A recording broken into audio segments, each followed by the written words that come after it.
here at the 2023 DUNE Regional, right? Yes, sir. Work, Yes, Texas, sir. I guess with the Hector. What's up, man? What you do today? Bro, it's been a minute since I topped the regional, but we're back. I kept it simple, regular noodle soup, just cash. Decks already figured out. You just gotta figure out how to make it more consistent for whatever tournament you're playing, and just know how to play it. That's it. Decks Possibly already. first place? Possibly first, we don't know yet. If the undefeated loses, maybe, but yeah, who cares? I top anyways. That's the Before real. we begin the profile, man, any shout-outs? Yeah, I want to give a shout out to my car, my boy Silos for driving, my boy Zach, Dom, you know, just always good vibes. Everybody from Houston was always like cheering us on and like messaging us how we're doing. Of course, my sponsor, Mega Gaming, my employer too, my boss Juan. And yeah, I guess I hate, as I already know I'm forgetting somebody, but if I remember, I'll bring you up. Just remind me while the deck profile is going on. Thank you. I'm not sure if I asked, but what deck were you using, man? Oh, it's just regular Kashtira. Just I don't know. Recently, like I was trying out other decks because I was gonna board a Kashtira, but funny enough, the more board I got Kashtira, I kind of just ended up liking it more. It was like a weird state. What was the other deck? Vanquish Soul. Oh, okay. I was like, I've been trying to play Vanquish Soul with the new Noble Arm and stuff. It's pretty cool, but I wanted the top for sure, so I played cash. All right, sweet. Without further ado, please show us the top 8 DUNE. Yes, sir. So for the monsters, nothing crazy, right? Like 3 Fenrir, 3 Rise, 2 Unicorn, Scareclaw. I mean, I think it's pretty standard at this point. I thought about playing Ogre at some point to up the consistency of like cards you can play with multiples, but it just never was worth it. I swapped it off for like something else in my deck. For the rest of like the engine cards, the spell cards, the cards that help you get there, the prosperity along with the desires. I was between like 2 and 1, but 1's fine. 1 was fine for me all day. Like when I saw it, like I think it won me the game, even though I probably shouldn't have, but it was still like a pretty decent card for consistency. Can't forget everybody's favorite field spell, for everybody's favorite Ash target, and then the supporting cast. These cards don't necessarily help you play by themselves, but combination cards that can help you play. And then this card is really, really cool. I've really grown to appreciate this card this past couple of months I played cash, so shout out Big Bang.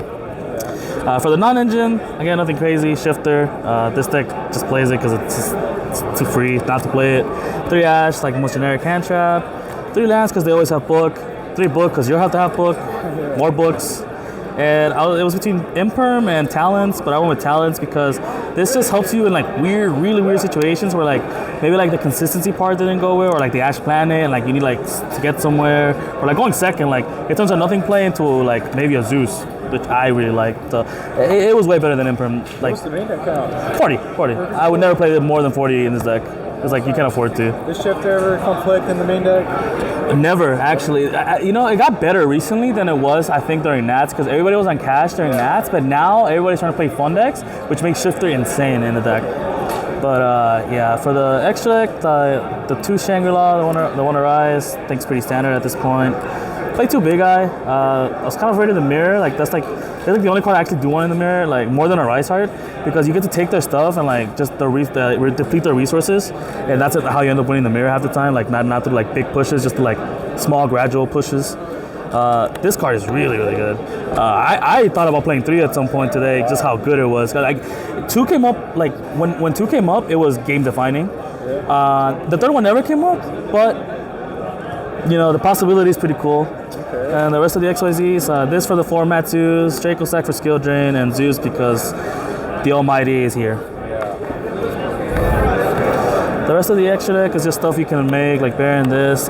This never came up today, but I would never play a cash deck without this, I think, because I think the utility is too good, right? It's a negate that can pop stuff into a simplified game state is insane. Especially because I side Bell on my side deck, so it makes it better post side. Then there's just, I played 2 Prosperity targets. This was gonna be Garua, but I just wanted something that did something proactively, like not just Garua, like drew a card and like played into like the Talents cards a lot harder. Even though Rise Heart already plays into that. You know, I didn't want to like them to kaiju my Rise Heart and then like trigger the Garua, and then like that's how I lost the game. So that's 15 in the extra deck, and the side deck, again, nothing crazy. 3 Joel. I was kind of spooked of the Vanadium deck. That deck was wrecking me in testing, so I was like, let's say this is a ruler, but like this like overlap with against Pearly, and it was really good against Pearly. This, like you have like going first, you have like 9 auto wins against that deck. It's like this, Shifter, and D Barrier. It's almost impossible to lose that deck. If they hand trap you, the number goes up to 11 because you have Thrust. Yeah. So it's like more chances of you to see like cards that just auto win that matchup, which is what I thought would be more represented, but it was a lot of decks today. 2 Bell for Labyrinth and like miscellaneous decks. Just, you know, Sometimes I wish it was like something else, but if nothing better, it could be in that slot. 2 Cosmic because I couldn't find room for 3. I wanted to play 2 Thrust. I was playing 1 for a while and then up to 3, but then 2 is a sweet spot along with the targets. Yeah, this is just there because like, it's like a security blanket for Pearly. Like post-side that you know going second that like through pots or through this, you're gonna get there eventually. If they do decide to make Noir. But since a lot of people, the way they make Noir is like standby phase Yeep, your main deck kind of beats that already because you're like booking Lancing, which is why Lance is insane into that because it's like really good on like to set and it's really good into the Pearly board. And the last side on the side deck is the God card.